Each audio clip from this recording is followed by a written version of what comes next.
Se sortir des violences, se sortir des traumas, c'est une question d'énergie. Et donc à 125 et après, on a décidé de rentrer au cœur du problème et de vous apprendre à vous défendre pour vous sentir plus forte et pour ne plus avoir peur. Donc, on commence une série qu'on a appelée Mission Forteresse. Parce que quand le corps est plus fort, on est plus forte.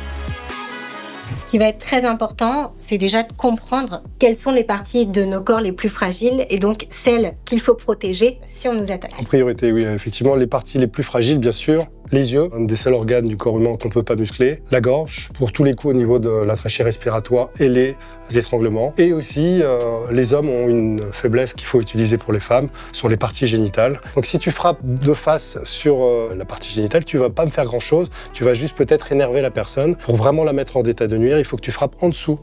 Et c'est pour ça que les coups de genoux sont très intéressants, très efficaces, parce que souvent, ils remontent, et ça remonte en dessous, et ça fait très très mal. D'accord. Alors par exemple, si tu dois donner un coup de pied, tu peux essayer, j'ai une coquille. Donc là, en fait, si frappe je pas fais trop comme fort. ça sert à rien. Ça sert à rien du tout. Alors que si je fais comme ça, bam, Voilà. et je te les soulève bien. Mais là, tu comme remarques que voilà, tu me soulèves bien exactement les parties. Par contre, tu pourrais frapper un petit peu plus loin en frappant un coup de pied. Par contre, là, comme voilà, ça. exactement. Voilà. Tu vas frapper.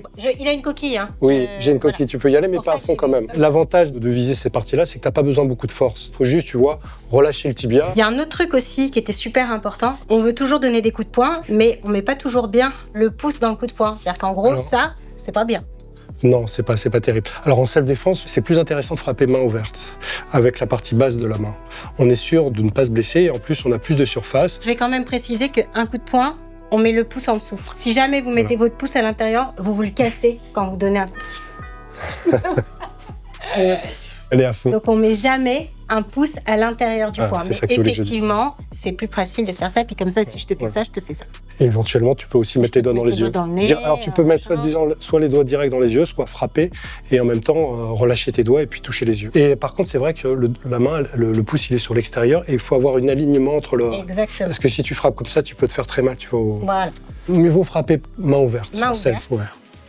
Pour en savoir plus, rejoignez-nous sur la chaîne YouTube de l'association 125 et après ou en story à la une sur notre compte Instagram.